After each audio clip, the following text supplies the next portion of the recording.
Good morning, Mr. Neal. Can you hear us? Good morning. I can hear you. Can you hear me? Yes, we can now. Thank you. Welcome. And I believe you're giving us a presentation on behalf of Smith and Byford. Yes, I am. Thank you. I'd like to hear that. Thank you. Okay, so right away, yeah? Yes, Have you got the presentation there?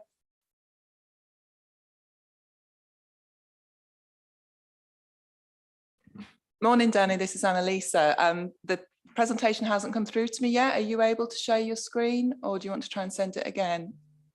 I will try and send it to you right now, if that's okay. That's fine.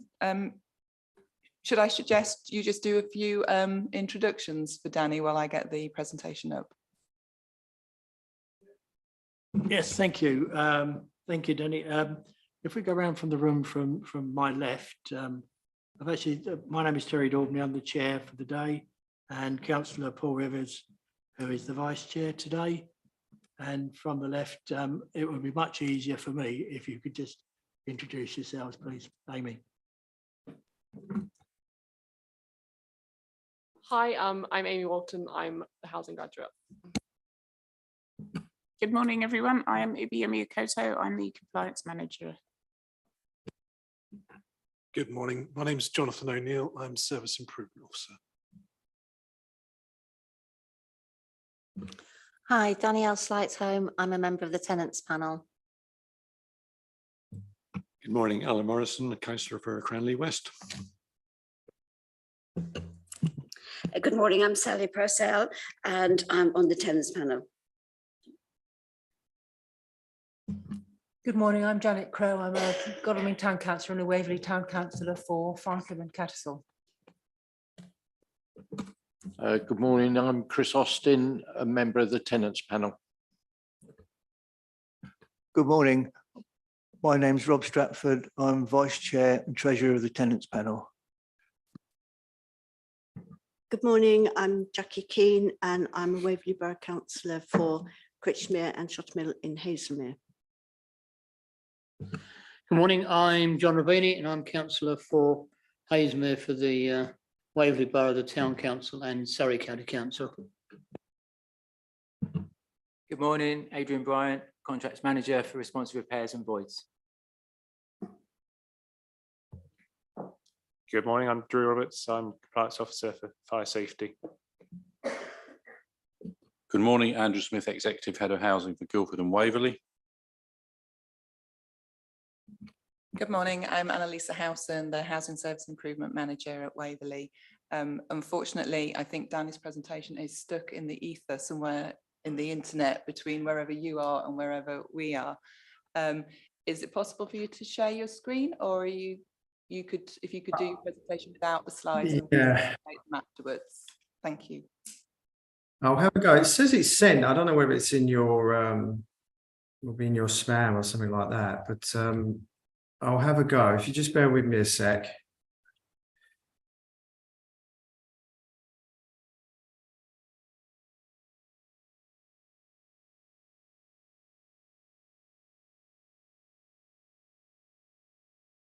I'm having trouble sharing my screen. I'm not really familiar with Zoom, so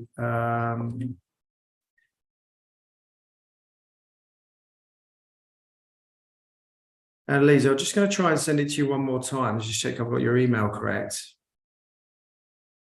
Okay, thank you. So it's sent to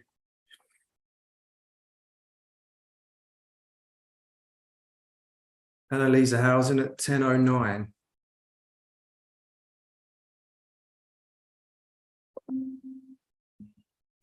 Yeah, the last email I've received was 10:02, so it could be there's some, as I speak, hang on.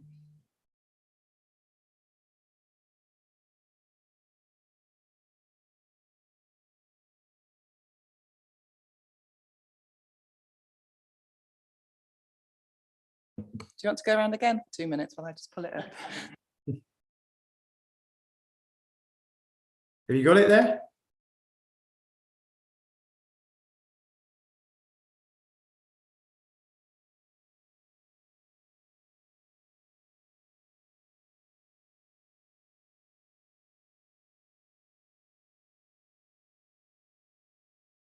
I've found the option to share screen. Would that be easier?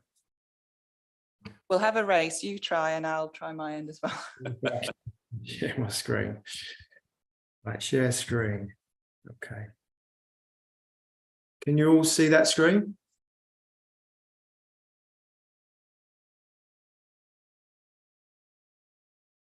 Can everybody see that?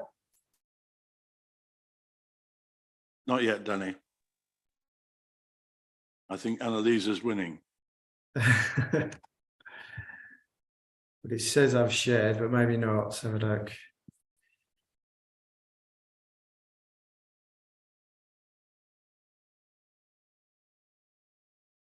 How about now? That's fine, Danny. Yep, that's good. We're good. Okay, so apologies for that from the top. So my name's Daniel Neild. I am the operations manager for Smith and Byford. I'm going to take you through 5 or 6 slides. And we're just going to have a look at a 9-month review, which is how long we've had the contracts, our current performance, our winter plan, because winter seems to be here this week, right on time, and some future innovations I'd like to share with you as well. And then I'll field some questions after the presentation. So if I get onto the first slide, so contract mobilisation, just a recap. We started the contract over in February of this year. Midwinter, not an ideal time to take a contract. You usually take it, not by choice, you wouldn't take it at that time. But with any contract, you have some 2P, which is the transfer of the previous contractor's employees onto the new contractor, which was us. We was expecting 5 2P engineers. We actually got 3 on the day. And within 2 weeks, one of those left. So we were left with 2 engineers in February. It was particularly difficult. We had to recruit and transfer some engineers in. So it wasn't a great start. We was conscious of compliancy. We took the contract with 150 non-compliant LGSRs, approximately 100 work in progress repairs, which is jobs that have already been diagnosed or are waiting to be diagnosed. So there was a bit to get through from contractor mobilisation. If you look at current performance, I hope you can see that. We are currently 9 overdue, as opposed to the 150 we took when we first took the contract. We're currently running at 99.79% on the KPI. There's a list of KPIs underneath there, 1 to 7. And where you can see MLAP, which is the minimum level acceptable, we're currently running above MLAP on most of those, all of those actually, apart from the top 2, which don't have an MLAP. So that's 1 and 2, complaints and health and safety. So it's a Waverley calculated KPI for complaints, and obviously we're in dialogue with complaints naturally. And health and safety is the same. Our health and safety team will be in conjunction with Waverley on that one as well.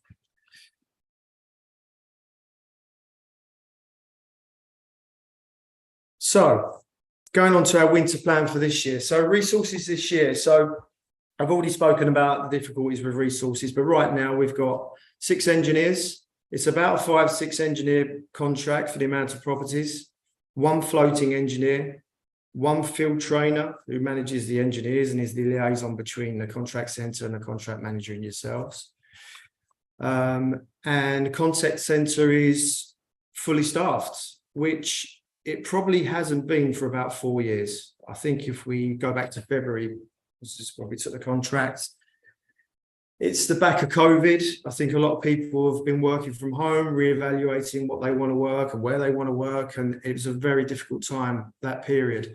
I think this is the first time since the start of COVID, we've had a full contact centre. So really pleased in the field going into winter. Really pleased with the numbers that we've got, as you've previously seen, and the contact centre is fully staffed. I'll touch on some other things around the call centre in a moment as well, which will help with the customer journey. Suppliers working in partnership. We don't just use one supplier, we use a multitude of suppliers. We had issues last year, I think, across the industry and other industries as well. Readily available parts that you'd normally get, we just couldn't get for whatever reason, or is it COVID, or there was some troubles in some part of the world somewhere. So even your British manufacturers of boilers get their parts from other countries, and they couldn't supply the boilers. It was particularly difficult. So I've put temporary heaters on this slide because that was an issue last year. We were struggling to get some temporary heaters at times. We're currently fully stocked with temporary heaters. We have a supply in the stores of temporary heaters and a lockup full of those. Our suppliers are telling us there's no issues with that. And parts availability is much better. There'll always be something that comes up, but last year was a particular worry with certain parts we couldn't get. Having had the contract for 9 months, it's allowed us to run data on the parts that we've been fitting, and also van stocks, adjust the van stocks to what boilers we're working on. So the van stocks are a lot better. That allow more first-time fix and just a better service all round. So we're quite happy with that this year as well. So some innovations. So there's already some innovations in place, which is we've got a QR code, which is on the letter, which gets sent to book the LGSR's confirmation of a booking. So that scanning that will allow the residents to make their own appointment. We've only got about 10% uptake on that. We feel that's a little bit low. It's maybe something we need to get some more information out there in conjunction with Waverley about what that does and what it can do. So we can work on that. Safeguarding. Now, safeguarding is an issue across the country and all of our clients that we work for, whether it's damp and mold, fuel poverty, and just residents genuinely in need of some help for whatever reason. So I'm quite proud of that, really, because we've been doing that for about 2-3 years, and our new communicator, which is Smith & Byford's, we now operate that ourselves, and all the software has got a button that the engineer can press. It's safeguarding issues, brief description. It goes to our customer care team. Our customer care team will look at that, speak to the engineer, and then pass on to yourselves with the relevant information for a decision to be made on what happens next. We share that information with our engineers.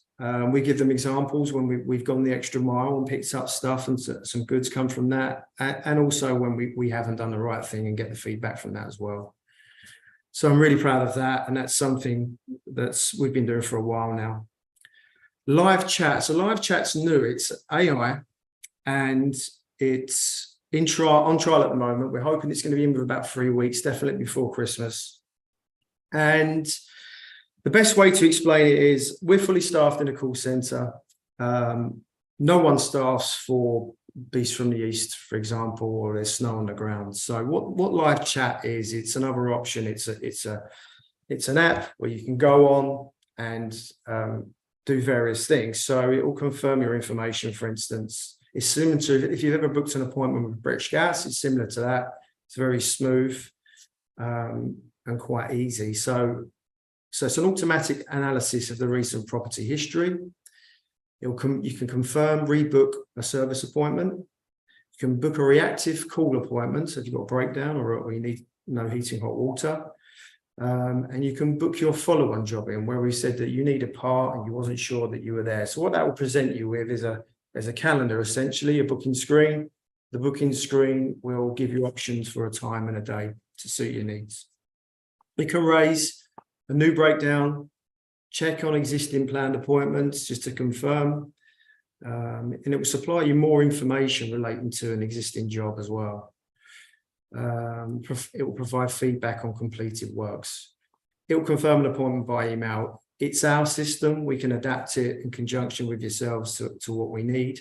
Essentially, it's screening the calls for when you're in those really busy times that the phones are really busy, and you need to free up as many options as possible. This will help with that. We didn't have this last year. Now, we know this isn't for everybody.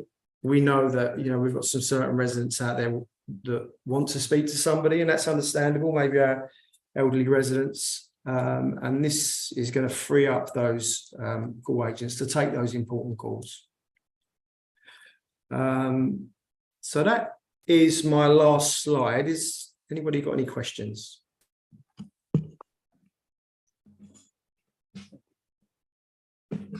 Hi, Danny, thanks for that. Can you share with the group your proposed call out times to cover the winter emergencies. Do you have that data to hand? That would be really good to share and help them understand how you plan to react to one of the most busiest times in your calendar. So the call out times are emergencies are within 1 hour. That's water leaks. If it's anything a gas leak, that will go to SGN or the gas supplier. So P1 we need to attend within 24 hours and complete within 72. And a P2 is categorized as P2. So there's something that's not no heating, no hot water is up to 28 days.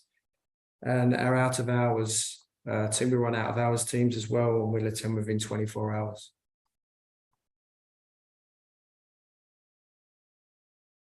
Okay, thank you. Janet? Yes, I'm new to all of this, so I didn't know what you mean by LGSR. Thank you. So that's a landlord's gas safety record. So it's a legal document. We have to check every gas appliance at least once a year. So if you go back to the safeguarding, which I was talking around, we can be the only person that goes into that property and represents Waverley Council once a year. We go in. So it's important that if we do see anything that we need to highlight to you, we do that. But that's what an LGSR is. It's an annual inspection of the gas boiler or appliances to make sure they're safe. And John. Yes, thank you, Chair. As we all know, this is terribly difficult financial times with rising inflation, etc. Many reasons for it. You're the repair people. What I'm wondering is, because tenants may well turn down their services, and I am very concerned about elderly and 1 or 2 others. Do you notice any damage to your machinery because they don't perhaps use it as much as they should do to keep it going? And is there anything you yourselves as a company can do to actually make these appliances more efficient, so perhaps the tenants don't actually use much gas or whatever to try and reduce the prices? It's a concern for sure, and we're seeing it over the last couple of years with the increase in gas price. We're seeing it a lot. So you've got 2 ends of the spectrum. You've got the information with how your boiler works, where someone is using it on maximum and they really don't need to, and it's just everything's set on max and their hot water's on max, it's very hot. You can turn that down and it doesn't really make a difference. So our engineers are giving safety advice on that. They're checking the water temperatures on the cylinders are set not too high. They're having a conversation with a resident, you know, your water's a little bit hot, do you want me to turn it down? Yeah, sure, and we can do that. Radiator temperatures down as well. On the other end of the scale, you've got people that are just not using their gas. They're like, you know, cut it off, I don't want to use it. That's a concern. That's something that we need to highlight to yourself. We see a lot of debt on people's meters where, you know, they're never going to clear that debt. It could be £300-400, up to £1,000 sometimes. So in answer to your question, we feel like we look out for this. We do look out for this stuff. We've got the answers. We can help the residents basically and give them the information they need. It's more of a concern than it's ever been, understandably, with the rate of inflation as well. So that's something we do. As every service, we will do that. We will check and ask the questions and say, you know, is everything working okay? Do you know about this? You know, if you turn your stat down 1 degree, have you tried that? And so on and so forth. Yeah, thanks for that. And I'd take it if you do find an elderly occupant who is obviously getting colder and colder, you feed that back to the team here, do you? 100%. Yeah, that's something our engineers are trained to look out for.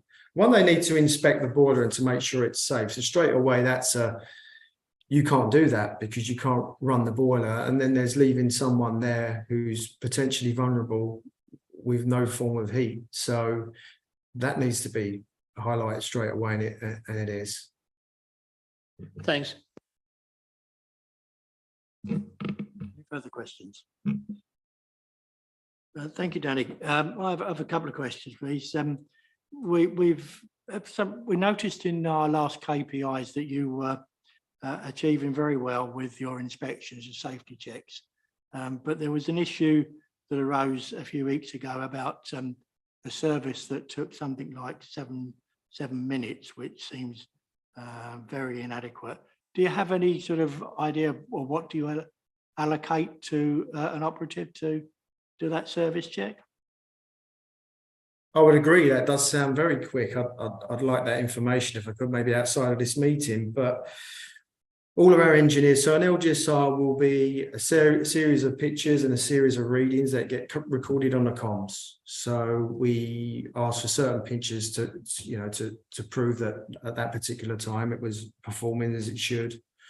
And for example, the case is off, that the flue is intact, the analyzer reading to Bluetooth straight to the comms. So they're there for posterity. We do that as a minimum. Work-wise, it depends on the engineer of the area. Obviously, the no access rate can be an issue. There's not a problem with any of our engineers giving work back if they have to, and other engineers taking it. I think we're quite good at that. But 7 minutes does sound quite quick. That's something's not quite right there, and I'd like a bit more information on that. But no, we check times, we check pictures. That all takes a period of time to analyze gas rate, picture of your gauge on the meter, making sure there's no leaks. So anyone who is doing that should have been spoken to, or at least asked a question as to why. And we've got that information and data that we can KPI that type of stuff. Thank you, Danny. I'm aware that that particular issue has gone through to your office for inquiry. I'll follow. Maybe you can pick that up later. I will do. And if we can move on to the QR codes, I mean, that to me looks like a really good development there. And again, the tenants panel would like to work with you in the very near future to see how we can, get that out to many more tenants to use that. I personally was unaware that was available, so maybe we can speak afterwards. Yeah, I think in this, the way things are, you can get bombarded with all this stuff all the time and letters coming through the door. But I do, in other areas, we've got a bigger uptake, and I don't think Waverley's any different to anywhere else. So, yeah, I mean, I think we need to work together to highlight that that's an option. I'm sure some people would rather just click on it and choose their own appointment rather than have to call in or not respond, I guess. So, yeah, we're all for that. So, yeah, good.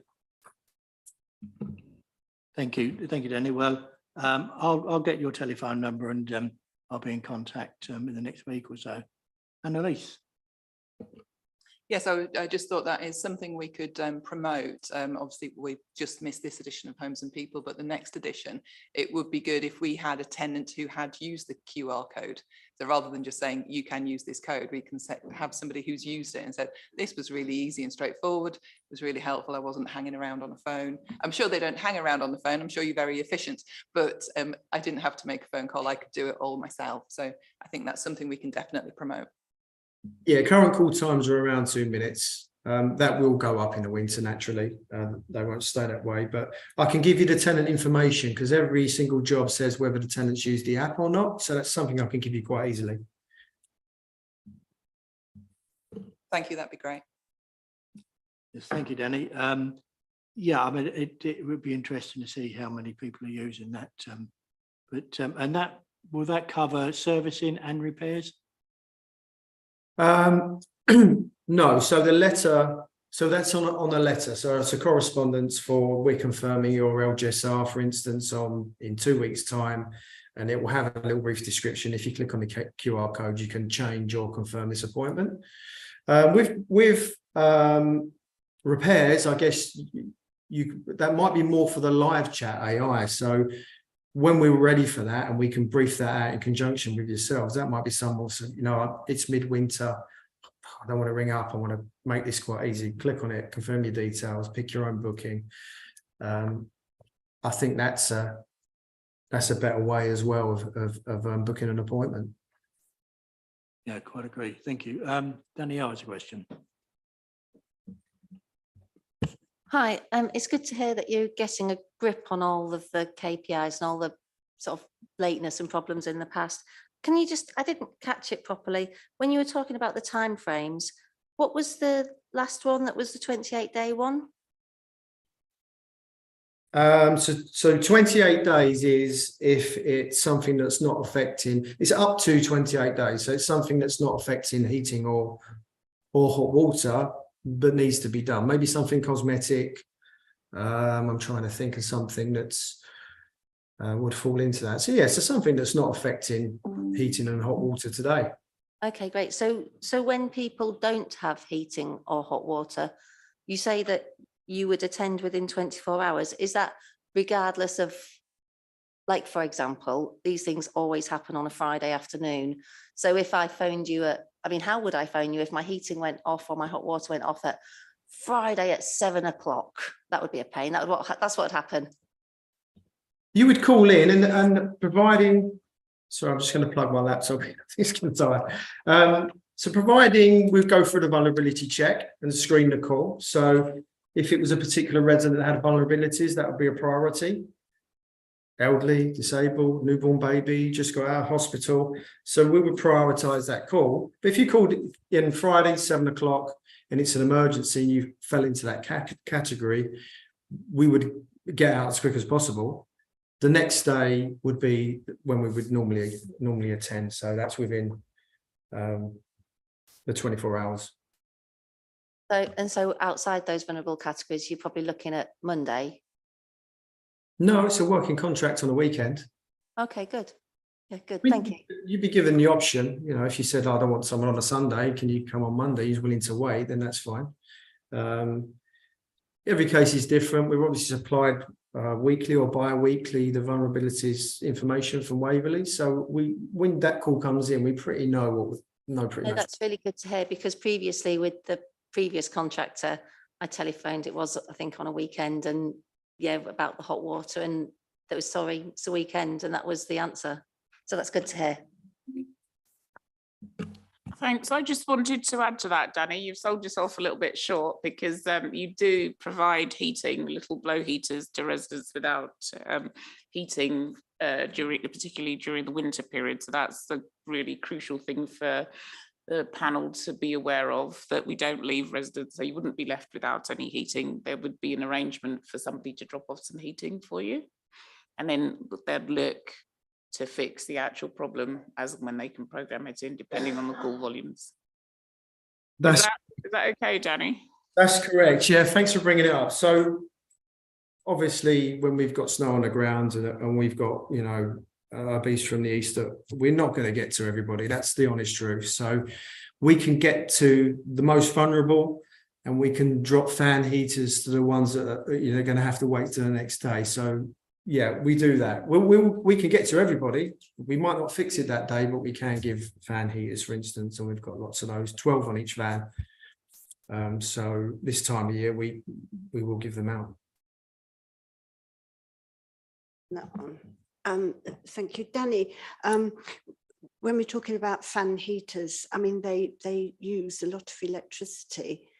So if somebody's, for instance, on a key meter, they may be reluctant to use them, because obviously it's going to cost them money that they may not have.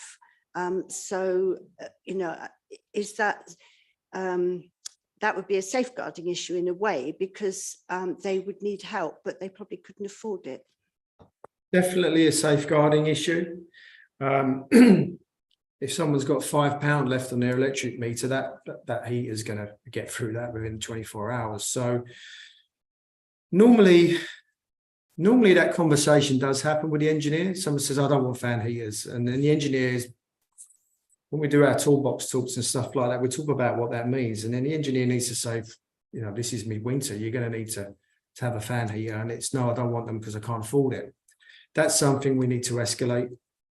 And if it's a priority, which it should be, we need to get back there as quickly as possible to fix it, to negate the use of the fan heater. So that does come up quite often across our whole business, certainly in London, for some reason. But yeah, we would take that into account and highlight to yourselves, if someone's vulnerable and we're really concerned, our engineers, we tell our engineers a basic thing. If this was your relative sitting there and an engineer came in to do this work, what would you want him to do? What would you want him to highlight? And if the answers to that question is to let someone know that this resident's struggling, and that's the answer to your question. If it's your relative there, what would you want that guy to do? And if it's to say that, you know, they've got no electricity, they're going to need help, then let someone know. Now, if we work on that simple rule, I think we get the information we need and get it over to you pretty quick.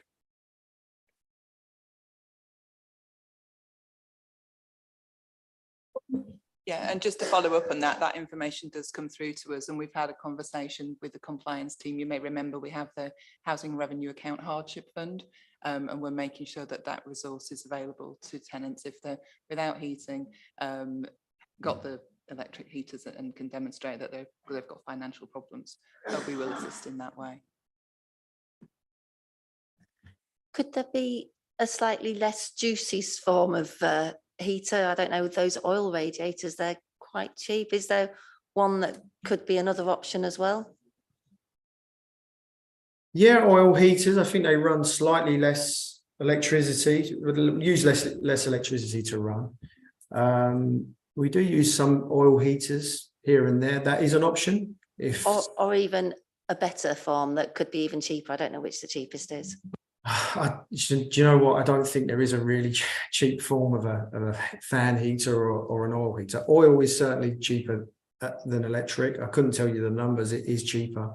And that's something that we could look at going forward. If it was someone who's struggling to pay their bills and we needed to get a heater in, then maybe it's an oil heater that's needed in that scenario. I'd agree with that.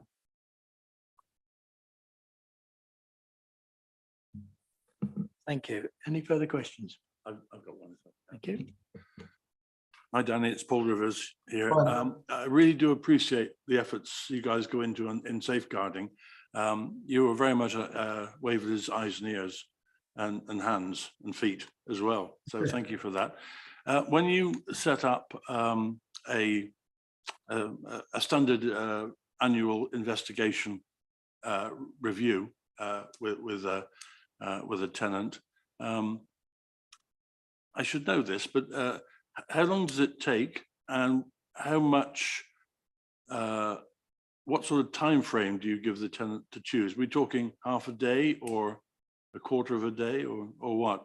I am always conscious that many of our tenants give up part of their working day and therefore are effectively losing money while they're waiting around. So the tighter we can get that length in general, the better it would be.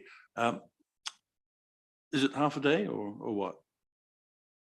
So we send out a standard LGSR letter saying in 2 weeks' time we're going to come and service your boiler in the AM or the PM.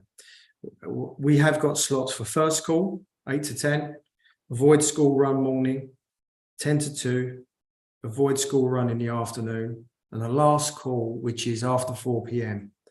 There will be exceptions around this. Client request, for instance, you might say that, you know, this particular resident works in London, doesn't get in till 5:30. We can do after 5:30 servicing. We wouldn't offer that up straight away, naturally, but we would always try and accommodate the resident. But we've got all those slots. We've got first call, avoid school run, 10 to 2, and then after a last call, after 4 PM and after 5:30 servicing. Okay, thanks, Danny. Obviously, we need to recognise that so many people these days are at work, as opposed to somebody always being at home, except when they're picking up children from school or something like that. Appreciate your efforts in this direction. Thank you. Thank you. Thank you, Danny. Yeah, I quite often use the first call. That's very helpful. And thank you. It appears that what you're doing and the systems you've got are working well, and hopefully that we'll see that with the standard satisfaction that'll go up much better for at least for heating services. Thank you for joining us today, Chris. I think Chris has just got one word. Yeah, can I just say, how does it work with Smith and Byford? Because from a tenant's point of view, their first reaction is to go to Waverley. And then surely Waverley then decide, is it Smith and Byford or is it the other contractors or something like that? On our letter for our LGSR, for instance, it's got all the contact details on there. So I would have thought it would be known for any repairs that to come to Smith and Byford, as the heating repairs. Plumbing we don't look after. I can get it gets a little bit confusing maybe of what contractors needed where, but I would have thought maybe someone else could answer. I would have thought that Waverley would steer that in the right direction, or maybe send an email to the planning team to get that booked in for that resident. Yeah, I'd just like to just jump in there, Joe. Yeah, I think it's quite clear in our instructions that heating services go direct to the contractor yourself. It's only the repair stuff outside of heating that goes through Waverley. But thank you, Joe, for Danny, for joining us today. And hopefully we'll catch up very soon and try and look at these QRs and whatever that means. Yeah, I've taken some notes. I'll follow those up. Nice to meet you all, and I'll jump out there if there's no further questions. Thank you. Thank you very much. Bye, everyone. Bye-bye.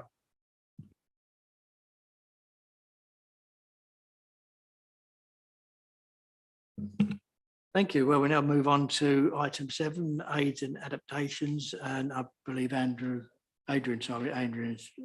picking that up. Thank you very much. So yeah, just to give a brief overview, following a complaint and a housing ombudsman determination regarding our aids and adaptation service, we basically promised to carry out a full review of our policy and procedures for aids and adaptations. This came out, so we basically produced an action plan listing all the items that we're going through, and some of them that we have done, some of them are still ongoing and work to do. But basically, just to sort of run through those, we have already reviewed the policy and the process, and that's currently with our legal team, just looking at our sort of regulatory obligations, just to confirm they're all okay. We're still waiting for feedback on that and just reviewing that from legal. Similarly, with our processes, we've reviewed our current processes. One of the things we've obviously found as part of it, and we have our hands up to, is the lack of communication with the tenant throughout an adaptation. So as part of that, we've formed a housing operations support team. So that is to review cases, continue update tenants on their aids and adaptations case, make sure we know what's going on throughout till completion. We wanted to gain tenants' perspective of the aids and adaptation service as well. So part of that is we're currently carrying out a tenant satisfaction survey. Joe's sent out the details for that to various tenants that have had aids and adaptations carried out. And we're hoping to send to the results of that, feed that back. I think it's sort of around November, feed those results back. Once the policy and procedure has been finalised, we'll communicate that to other stakeholders, have conversations with social services, so they're aware of what our obligations are, what we're able to do, what we're not able to do. That will also then be promoted to tenants about the service, what we're able to say, what we are able to do, what we are able to carry out. To aid with the monitoring of cases as they come out, I think one of the failings has been a sort of basic lack of tracker, if you like, a database. So it sounds simple, but we've created a simple tracker. There is still work to do on that, but the whole idea of that is just so that cases don't get lost. We are following a case through the various different stages of that work. and then setting up reports, again, just so we can be monitoring cases. So these last two items are works that are in progress. We're looking at the reporting we can carry out. We have weekly update meetings with our contractor to keep on top of cases. I think that's where we are with our action plan at the moment. But so the action plan is a continual improvement that we're looking at. Obviously just to complete the full review process. Thank you, Andrew. Now your time for opportunity. Jackie, I think first hand up. Yes, can I just ask you, do you have any sort of, can't think of the word for a minute, but hospitals have outreach teams. I'm thinking of Milford Hospital, for instance, they have a very good outreach team. So they're going out when there's discharge, things like that. And you know, they would know if there's a tenant or something. Do you have sort of any interaction with them? Do they contact you? Yes, yeah, we through our aids and adaptations, we have an aids and adaptations officer. There's a separate email address, and he is in contact with the various social services teams and say hospitals as well. Yeah, brilliant. So he is in contact with them. Thank you. Janet, please. Thank you very much. Again, I'm new to this whole sort of world of this, but I was rather interested in on page 4 about right at the top where it does say there were significant and unreasonable delays in dealing with an application, etc., etc. Do you know why? I mean, have you identified precisely where the pinch points were and why this actually occurred? I mean, I appreciate you're doing an enormous amount now to sort it all out, but what caused it in the first place? I think generally it was, as you say, it was the lack of communication and sort of sticking to the policy.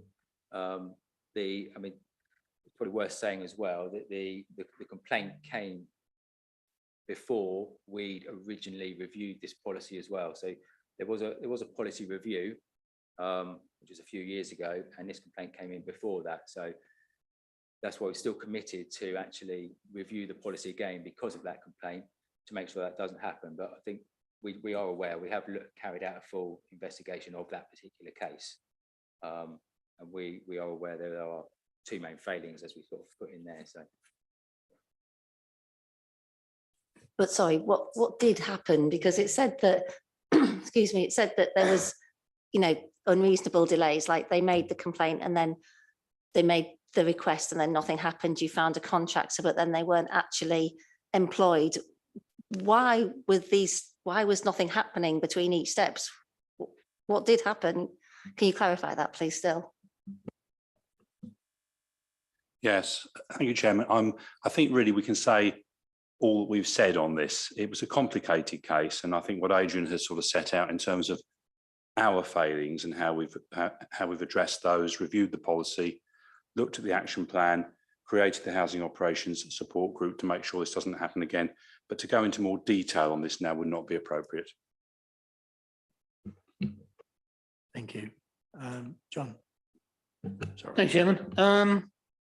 3 quick questions. First of all, under item 7 in your table, you've got the social services consultation and that they may oversell what we can supply. What worries me, of course, is that where do we draw a line? If social services say they want something and we say, sorry, we can't afford it, is this something we should look at? I know we haven't got a finite pot of money, but I would get concerned if somebody was refused something that social services would be recommending. I'll stop there if you answer that one, then I'll get on to 2 in a minute. As you say, that is one of the concerns. That's one of the reasons that it is legal team are currently looking at the policy to see what our regulatory obligations are. We are still then individual cases. We then do still have conversations and discuss that case with social services to try and come up with a suitable solution. but there, with aging adaptation, there's vast amounts of different types, and what we can do to either meet their needs within that property, or it may be look for alternative accommodation. So we look at all different aspects, but social services will be fully involved in those discussions, and it'll be like a case group may come together to discuss the best option for that tenant. Yeah, so just to reiterate that, the legislation is quite vague. It's about reasonable adjustments. So you could get one OT comes in and says, well, you need to build an extension, 2-story extension and lots of extra bits. Then you could get another OT that said, well, actually, you might be able to do some smaller work. So it's about what's been reasonable. And as Adrian said, sometimes it's not reasonable to adjust the property that somebody lives in. I think we've probably had this conversation in this room more times than I care to remember about how we won't put stair lifts or showers, wet rooms in family. The general rule is we won't put stair lifts and wet rooms into family-sized accommodation. The preference is, and what would be reasonable, is to support that person to move to more suitable accommodation to their needs. So as Adrian said, it's a real dialogue with social services and the tenant about what we can achieve. And as you say, we don't have a blank checkbook. We need to make sure that it's reasonable and proportionate. Thank you. My second one was, after the tenant moves out, when we move a new tenant in to a place that's been adapted, do we recover stuff, or do we leave it there, or what do we actually do? What happens? So first of all, it's usually depending what that adaptation is. It could be a grab rail, for instance. It could be a wet floor shower. Initially, we identify that on the property, and we'll try to match a tenant to that property. That's what happened in the first instance. We won't, as a matter of course, go and take something out. If there is a stair lift, for instance, and we can't utilize that property, nobody wants the stair lift, we will look for options of how we can recycle that stair. Great, thanks so much. My final one is drop curbs. My father was disabled in a wheelchair, and drop curbs were always a problem, particularly when trying to get to a vehicle or indeed trying to get into the town. Do we follow that up on a more broad basis? Yeah, we will obviously, if the request may well come in to us, but usually that is on a highway, so public highway, which will be Surrey County Council. So we would direct through the Surrey County Council. So sorry, do you work with Surrey County Council to make sure that they're aware of the problem? It's only that when I go round, I look for these drop curbs to see whether there's a route, and often there isn't. No, we don't, as a program, we aren't doing that. Something to consider. At the moment, it's just on as an individual case comes in, we would then liaise with Surrey County Council, but that's more than for the tenant to contact Surrey County Council direct. Perhaps I could request that we do have a proper format with Surrey County Council. I mean, obviously I'm Surrey County Councillor anyway, but you could request it through me, perhaps. Will we have a route, for example, an out of town council estate, and they're trying to get into the town to do their shopping? It is a nuisance if they haven't got some proper drop curbs. Perhaps we could liaise or do something more professionally. Thank you. Yeah, just a couple of quick ones. I think it would do people who look after pavements and roads, do them a great service if they sat in a wheelchair for a day and just went around the place trying to get into the centre of our towns. In terms of this, I think, and we discussed this briefly with Annalisa, would it be possible to have a review of this of the progress on this action plan in February, 3 months' time, or at some stage in the future to bring it back? Yeah, I think on the work plan, we're due to bring the tenant satisfaction information back next month. And yeah, we can program in a review to come back to update you on the action plan. And we'll explore drop curbed applications and see what we can do to support those. Thank you. Any further questions? Thank you, Adrian. I think it's been a difficult case to have dealt with, and thank you very much for bringing some of the details. I think that's all is to be said on that, other than we'll see you again in February for a review.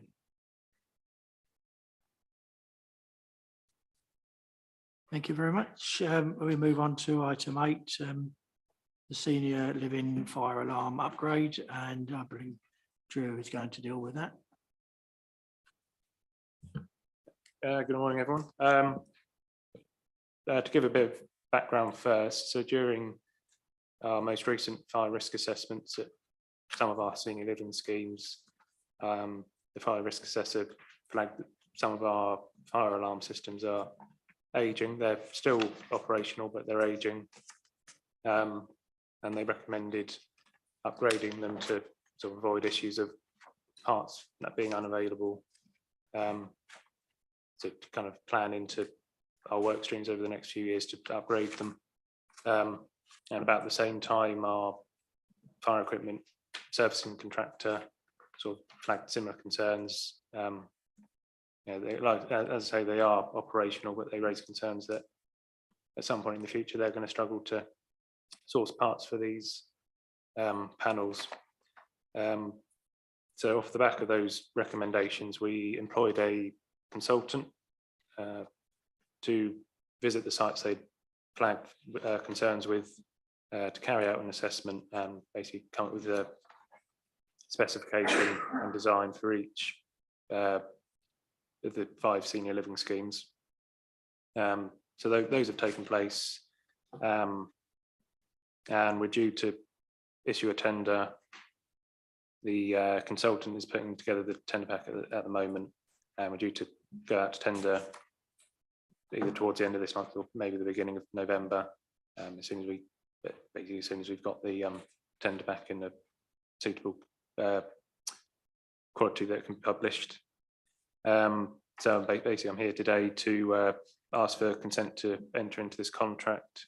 The aim is for it to start by January the 2024, and basically it'll run until all 5 sites have been upgraded, which at the moment we're aiming to be around about this time next year, October, November time.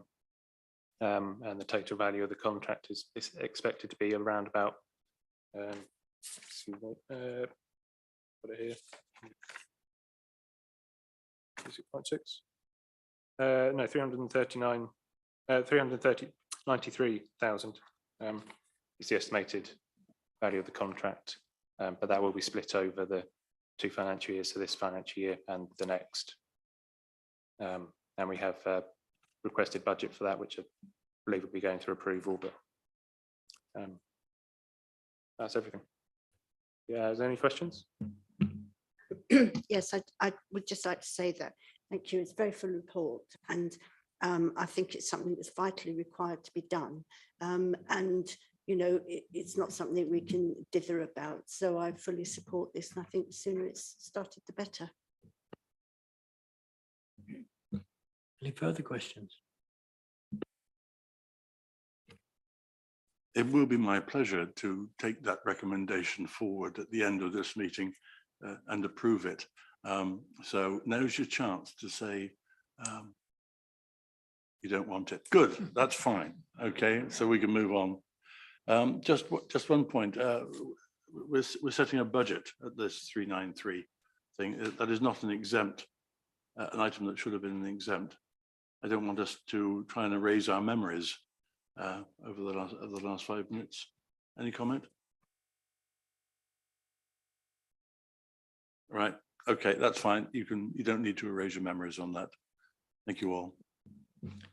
Thank you. Before we finish with that, I'd just like to check that this then, when that is completed, will bring all of the senior living schemes up to the current standard. Is that correct? Yeah, that's right. So Rolston House was upgraded about 7, 8 years ago. I can't remember the exact date. And Faulkner and Riverside were done within the last few years as part of the major works we've been doing there. Yeah, so once these other 5 are done, that'll be all 8 will be sort of up to sort of current standards and within their expected sort of life cycles. Thank you, Joe. Well, our portfolio holder has already taken that forward. I think we're there. Thank you very much. Thank you for attending. We now move on to our Executive Head of Housing for an update, Andrew. Thank you, Chairman. Yes, just a few things to update the group on. I apologise for missing last month's meeting, but it's good to have Ibby here. And I think for the first time that I can remember, we've just about got a full compliance team in post, which is excellent. And we're very pleased about that, because clearly health and safety of our tenants and making sure that everything is as it should be is at the top of our agenda. At some point, you'll have the Q2 statistics and key performance indicators, and you'll notice that responsive repairs and all of the areas around that are moving in the right direction. I'd say slow but sure. There's still work to do. I understand you had a visit from Will last month to talk about that. A new antisocial behaviour officer has been appointed. That is sort of corporate, but half funded by housing. And so that new person will help us as we look to meet the needs of our tenants and address concerns around antisocial behaviour and neighbourhood disputes. The stock condition survey is going very well, actually, and I'll just share with you a few points from that. There are 5,170 surveys to be carried out, and 3,304 have been done, which I think is really good, and I'm pleased about that. Actually, what the consultants are saying is that they've had a very good response from our tenants who have kind of welcomed them. There are 435 completed satisfaction surveys to date, and they say that's excellent. They're a week ahead of their projected programme, and the comment directly from the consultant: your residents continue to be very accommodating when surveyors have called, and also continue to be proactive in communicating with Rapley's resident liaison team following receipt of Waverley and Rapley's letters. So that's really good, because this is a fundamental piece of work to get that information about our stock so we can plan how to improve things going forward. Some things mentioned about, we are in the middle of, or about to start, the budget setting for 24-25. So clearly information will be coming to the group before too long about that. Also, do make a note in your diaries, if you look at the last Waverley Homes and People, of our winter events. I don't know what refreshments are being provided at our winter event, because that's really important. It's housing hellos, and things it's winter, but something warm. Housing hellos, yes, housing hellos. Something what, mulled wine? We could have some warm Ribena. Warm Ribena, so you can come for warm Ribena.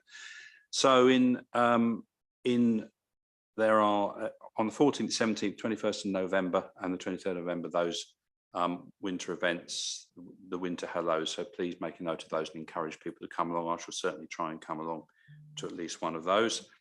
And then really finally, I just wanted to thank all the staff over these last sort of months. I'll be saying more about that at our tenants panel AGM this evening, for the tremendous work that's been done. I mean, we are continually facing challenges in the service, but I'm really pleased with how our teams are rising to those challenges and putting the tenants at the heart of everything we do. And this particular group, this Landlord Services Advisory Group, is fundamental to making sure that we continue on that. A big thank you to Jeanette Englefield, who has finally gone, which is a great shame. But we have Joe Warriner, who has joined us in the meeting today, and we're thrilled to see now Joe formally and officially in post to carry on and develop the excellent work that Jeanette did all over the years she was with us. So that really is all I want to say for the moment. As I say, I'll be giving more of a review of the year when we meet together for our tenants panel AGM this evening. Thank you, Chairman. Jackie.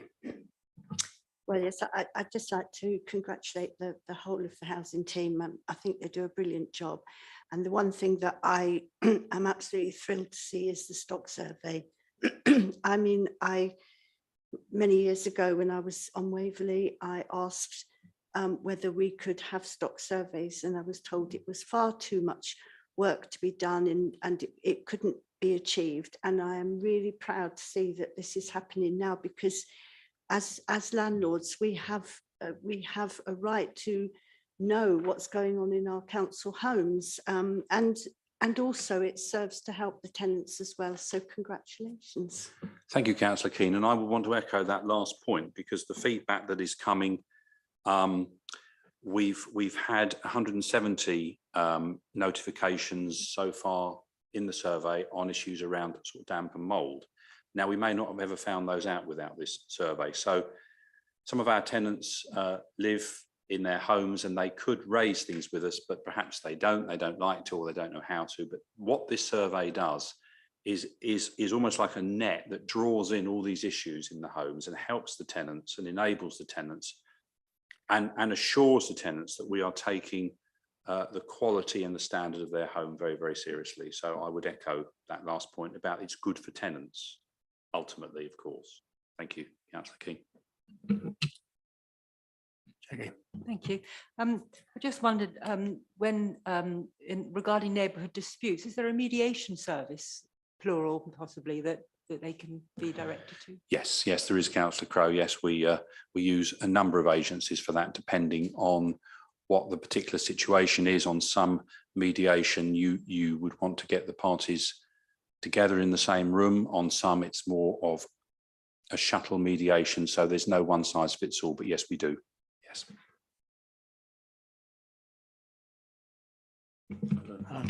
Just one very quick question. The stock survey seems to be, very well received. When are we going to do the next one? Well, this is a major exercise that we do every few years. I mean, clearly, when we have the full report. Oh, thanks, Ibby. 5 years. I was just seeing whether Ibby would want to chip in there, just testing. Exactly, yeah. Start painting at one end. When you're finished, start again. Thank you, Andrew. I've had my stock survey done, and I've got to say that they made an appointment. They arrived exactly on time, and were very clean and quick and gone. But thank you. But was it more than 7 minutes, Chairman? It was. It was. Thank you. No further questions for Andrew? Thank you. So we move on to the work programme. And Annalise has been really quiet today, so it's your opportunity. I think I might be quite noisy in November. Yeah. So we've shared the work programme with you. This is not your only opportunity to put forward suggestions and ideas. Please do get in contact through the chair and the vice chair of things that you might like to see on the agenda. Normally when we go through the quarter performance information, that identifies issues that you want further information about. So what we've got for next month is the Q2 performance report. We've got a retrofit progress report. We've got quite a few things on the agenda, so that one might slip slightly because I know you're keen to get the relet review progress report back. We've also got the decant policy to discuss and the AIDS and adaptation survey feedback, which I mentioned earlier. So we've got quite a few bits on the agenda anyway. We'd also put down finance training, and we've just had the information through for the mid-year review of the HRA.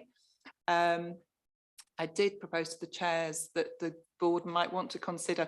We don't have a formal meeting set in December, and I wondered whether it was worth taking the mid-year review out of the open meetings and have a bit of a training session and a discussion session together on finances. So you can go through the mid-year review information. You can familiarise yourself with the HRA budget, and then hopefully that will prepare you for when the budget comes in January, and you'll be able to scrutinise it from hopefully a bit more of a knowledgeable place. Thank you. Yeah, that'll be a very good finance meeting. I'm sure that within the finance we can purchase some mince pies. But thank you. Any questions at all?